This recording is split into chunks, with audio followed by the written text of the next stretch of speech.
Let's bring in our man Will Z of SI. Will, how much fun was that game for you to watch? Oh, it was awesome. Oh, I mean, I'm always down for especially afternoon basketball. Like I love when as I'm working just get to watch basketball and it's great. is that an Great game Aces by the shirt? Yeah, yeah. Yeah. That's now a throwback Okay. Aces because they got Mhm. rid of the No. red. I missed the red. But yeah, gotta get some W merch as well. It's Okay. support in as many ways as possible. I But like it. great game to watch. Great comeback. Steph, Joel, Kenny, I'm sorry, had a great game. But What you just all talking to me Because you for? hate Joel oh Embiid. come That ain't true at on. all. Oh, we know you do. Oh, we That all ain't know the true at truth. You all. don't have to lie to us. I got It's love for fine. Joel. Why would I hate Joel Embiid? That's a great question. I don't know. Trista doesn't like Joel Oh, Embiid. Trista. That's true. That's what you Yeah. call somebody not liking Joel Embiid. I don't That's have no problem with Joel. I like Joel. That's true. And I, you know what I hate? I was thinking about this. I really do hate that we know what it's like to be a Warriors fan now. Just to see that man with the ball in his hands and knowing you got a chance. Yeah. Just knowing no matter the situation, as long as you got Steph Curry on the floor, you've got a chance. I hate that. I understand. I understand. What a performance by him, though. Oh, Man. Lord. I mean, and remember, not to Barry Horowitz pat myself on the back, but Bilo and JC in Serbia, I guarantee you what they're going to talk about in the morning is we couldn't get away. Every time we got to 12, that man, number 4, I guess is the number. That's his number on USA, right? Number 4? I think so. Number 1. Man, number 4, Steph Curry, would always find a way to not let it get too far out of hand, starting with what happened in the first quarter. Well, yeah, 17 in the first quarter. He had 14 in the first 4 minutes. I wonder if that's why everyone else had trouble scoring. Is Steph got going, but no one else had the looks. I don't know. Well, there was a point where they kind of started deferring to him too. Yeah. And then it kind of, all right, settle down here a little bit. And no one could score. LeBron started making some things happen. Joel started to making some things happen in the second quarter. And then it just went back to those 3. And then KD got some shots to fall. And that felt like the ultimate game changer. And they finally got out in transition in the last minutes of the fourth. I thought it was a slow game, which always, I think, favors Jokic. And I thought them kind of getting out and running, getting some stops finally really helped them finish it out. Chef America and La Captain America. Like Captain America. Shout out to Ramsey. I think we can all look at it like this, right? He says 4 greater than 30.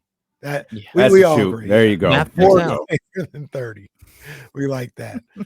Oh man. And still Will was somehow digging like USA stats. I was trying. ESPN has a pretty good box score. Had to do some math myself, but minutes. Well, and it's I mean, if you know where you're going, you can get to, but it's kind of hard to find. Yeah. Yeah. You do have a little bit of work to do. And Will, you've been cooking over there at SI now that you're a member of the national media over there with Sports Illustrated. I'm old school. I still call it Sports Illustrated. Love it. As you should. What have you been writing about the last few days as things have gotten excessively slow across the association? Yeah. Outside, of course, the Lauri Markkanen deal that most of us thought was going to happen anyways. Yeah, it's been fun. I started doing a mailbag series where just getting questions from social media. So if you have any questions, find that tweet or thread and ask away. One that I looked into was about Keegan and kind of what to expect from him in year 3. The question was, how can Keegan have kind of a bounce back year on offense, and what can he do to continue to evolve on the offensive side? So I did a deep dive into just comparing all of his numbers. I've been throwing out those graphics for just like the free agent targets and trade targets. So I did a side-by-side on Keegan's rookie year and sophomore season, and some really interesting stuff. I didn't even looking at the numbers so much last year. It's really impressive how many areas that Keegan improved in, because nothing is a huge jump. It's just a lot of incremental improvement, which is great to see because he's improving his all-around game. He improved on offense. He improved on defense. His three-point shooting kind of took a step back, But if he can combine those first 2 seasons, then I think we could see maybe not a huge jump from him just because of how this team is constructed, but him becoming a really well-rounded player that could win you a game if he gets going on any night. What looking through those numbers, I mean, I know maybe there's like some like in-depth numbers that he probably didn't improve on. But was the 3-point field goal percentage, was that the only thing that really went down? Everything else went up? Yeah. 3-point percentage, 41.1% in his rookie year, 35.8% in the sophomore season. But his 2-point percentage, I break it down by splits. Restricted area, 63.3 rookie year, 70.5 in the second year. The floater area, 39.1 to 53.6. And then mid-range, 35.6 to 40.0. And you see not only the efficiency going up, but his total attempts there going up as well. So an example is from the mid-range, he made 16 of 45 total his rookie season. He made 54 total in his sophomore season. So took 45 the first year, made 54 the second year. And that's just something where I'm really excited to see him with DeRozan, because like we've talked about before, DeRozan kind of teaching him even more on how to work in that mid-range. We should see that continued growth from the 3 levels of scoring for Keegan. You think there's more pressure or less pressure on Keegan with the acquisition of DeMar DeRozan? I think less, especially this year. Maybe still the same for the next few years. I think he's still the biggest X factor going forward. Sure.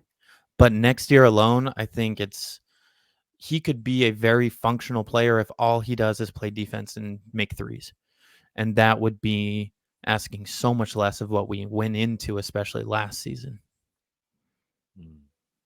Hit threes and play defense. That's it. Yeah.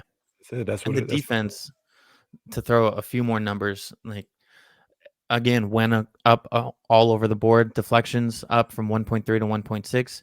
His defended field goal percentage down from 3.1 to 1.3. You want negative numbers in that stat.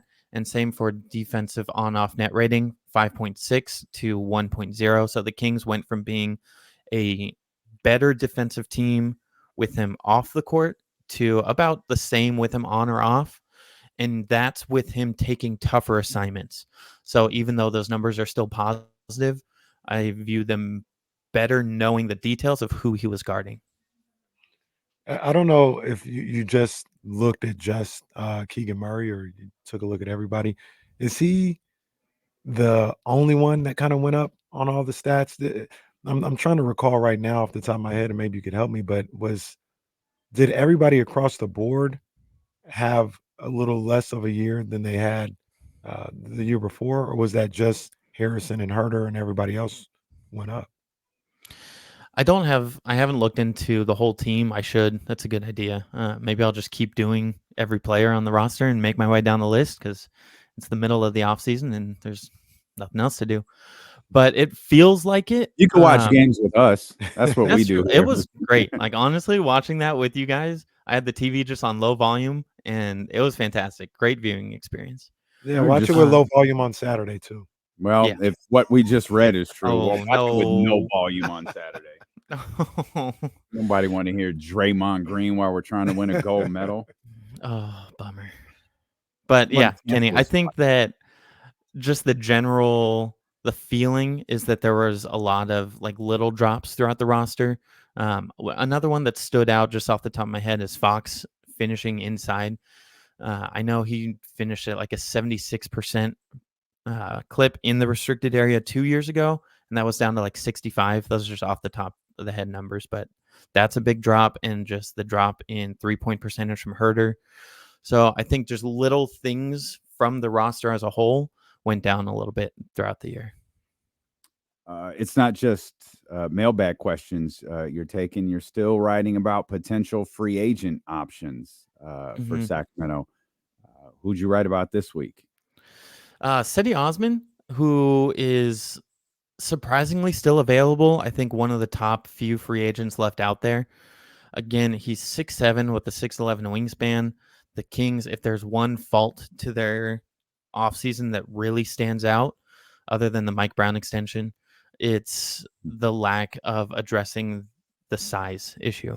And if you can get in someone like Osman, who is an end of the bench guy, that's the type of moves that we're usually seeing around now. And essentially, in my mind, you replace Kessler Edwards with Osman. You're going from a fringe NBA player, that's no disrespect to Kessler, but from a fringe rotational player to someone who's started over 160 games and is a proven role player in this league, is just the type of depth that at this point of the offseason, I think is really hard to find. He isn't going to like blow you away with stats, but he finishes inside. He is a good 3-point shooter, 38.9% from 3. And I think he can just get the job done on defense. You're not going to have him in there long enough where he is affecting you negatively on the defensive side of the ball. And if he is, you just take him out. Like, that's the type of move I think that would really open things up for the possibility of rotations and rosters. It's probably hard to do because I don't know if he would go for the minimum. And I think that's about all the Kings have left, but it's worth at least thinking about. I mean, he probably wouldn't want to go for the minimum, but I mean, what's going on out there right now? Knocking down your door. Yeah, so I like that. I like that idea. I like his game, and I like that fit. Like, you're not really asking him to come in there and be the super sub or anything else like that. You're asking him to, when you do get the minutes, be ready to go, knock down some open shots, and just compete at a high level. And I think that's something that he can do. I like that idea. Yeah. And he was on the Cavs 2 years ago and was a actually plus defender there too. So it's hard to look at players on like the Spurs, the numbers. You always have to do it with a grain of salt when looking at just teams that are bad. So just to add a little more context to his defensive capabilities. It'll be interesting to see how all this shakes out before camp. What the roster looks like going into camp, and then most importantly, what it looks like when camp ends. Because there's a lot of like, okay, Orlando, he's in Boogie, and you look at guys, two-way spots and all this stuff. It's like, okay, is there another move, even when we're talking, 11th, 12th guy, is there another role for like, this is an NBA player to be made? I'm trying to remember, when did they sign JaVale McGee? Because that was late last year. I want to say it was around this time. Yeah. When we thought we were going to have the battle between Nerlens Noel and that's right. That's right. Yeah. They signed McGee. I forgot JaVale came after Nerlens Noel. Yeah, JaVale was really, because I feel like he got released late by Dallas. He got released like maybe might have happened. Yeah. And then it was like, pulling up a couple weeks. And then he signed with the Kings. Yeah. So that's a good call. I forgot about that. Hell, Will write an article saying what it would take to get Bogey. I would love Bogey on this. I don't know. Are we sure FIBA Bogey and NBA Bogey is the same? Big crowd there in the nation's capital. Well, standing room only. Standing room. What sort of COVID crowd is this? Holy crap. One, the Nationals are awful. Second of all, I guess it's a monsoon pouring rain. Yeah. There were more people watching the game in Jesse's studio than there are watching this game at Nat Knowles Park. Oh my goodness. Standing room only there at Nat Knowles Park. That is spectacular. I think it's still right. I think they just get through this game. 1 out away from Is this the game? Do they go above 500 with this one? It is, yeah. They get a win. Well, here comes a 5-run home run then. Well, I found out they gave up a 3-run homer in the 9th to tie it. So. Oh, goodness. But, great stuff, Will. We appreciate you as always. We're following along. We're happy we can have you on the show before SI starts charging us for you. So that's I appreciate it. And just what was that, Kenny? I said, or banning him from coming on. That's happened. And just to close the gap on it, JaVale McGee signed September 2nd of last year. Oh, So man. Oh, wow. really That was late. game Yeah. 4 of the season. It felt like. We had played the Warriors 6 times by then. Yeah. Wow, I knew it. Wow, goodness gracious. All right, good call. All right, so we got another month before a big signing comes. There we go. Appreciate you, Will. Thank you, my man.